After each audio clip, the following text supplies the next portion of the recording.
En aquel tiempo dijo Jesús a sus discípulos: os aseguro que si el grano de trigo no cae en tierra y muere, queda infecundo, pero si muere, da mucho fruto.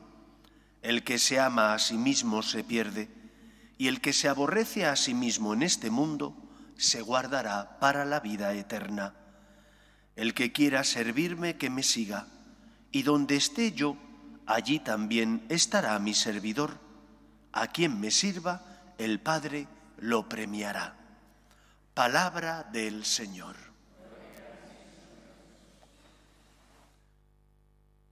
San Ignacio de Antioquía fue condenado a morir, y fue condenado a morir en Roma, que era la capital del Imperio Romano.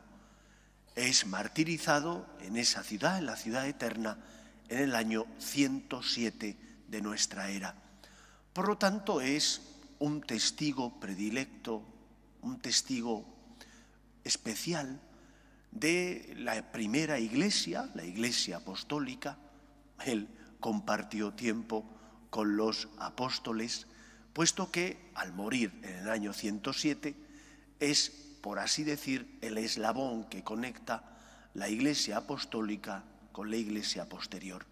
Es conocido, de hecho, como uno de los primeros padres de la iglesia, de aquellos eclesiásticos, él es obispo de Antioquía, que además empiezan a intentar explicar con la filosofía y la teología el misterio de Dios.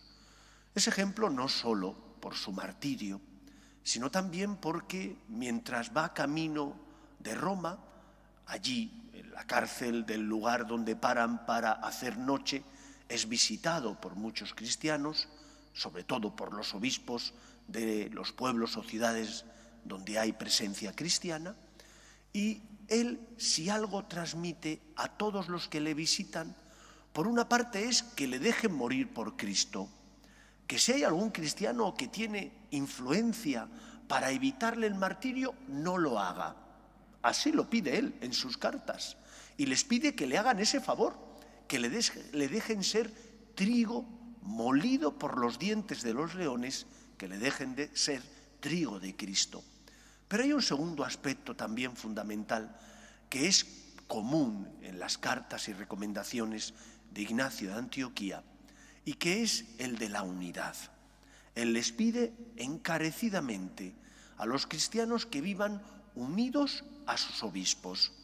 Lógicamente eran comunidades muy pequeñitas, es la iglesia posapostólica, incipiente todavía, de comunidades que no eran comunidades de masa como las que nosotros hemos conocido. Pero paradójicamente vamos a esas comunidades pequeñas. Ya fue profética una carta de Joseph Ratzinger, antes incluso de ser arzobispo de Múnich, donde él ya previó que la iglesia esta de masas que él conocía iba a ir a desembocar en una iglesia de minorías, puesto que el cristianismo cada vez iba a menos, al menos en Europa. Junto con el deseo de morir en Roma, él pedía que los cristianos se mantuvieran unidos. Y esta unidad, que es un deseo de Cristo, antes de marchar al Padre, él pide en su última voluntad, en el testamento espiritual: Padre, que sean uno, como tú y yo somos uno. Esa unidad, para ser una unidad verdaderamente católica, tiene que estar basada sobre 3 columnas. Y las 3 son fundamentales, y las 3 se tienen que dar al unísono. La primera columna es unidad de fe. Los cristianos tenemos que tener la misma fe en el mismo Dios. No puede ser que yo me haga un Dios a mi imagen y semejanza, porque no me gusta el Dios que me pide que ame a mis enemigos, quito esa parte que no me gusta para entonces hacerme un Dios que no me complique la vida.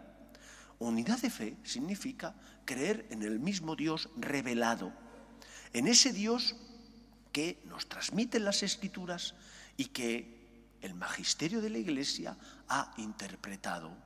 Y por lo tanto, en ese Dios que creemos los cristianos y que podemos resumir lo esencial en el credo y en el catecismo de la Iglesia Católica.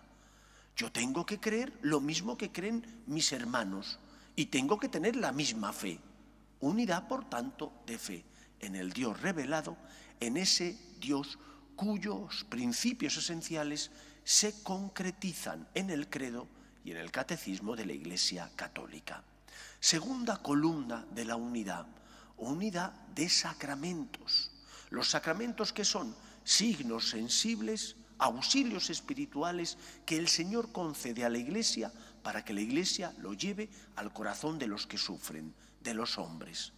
Esos sacramentos tienen que ser concebidos de la misma manera. No puede ser que yo diga, no, yo no creo en la Eucaristía como la presencia real de Jesús. Si digo eso, estoy fuera de la comunión de la Iglesia.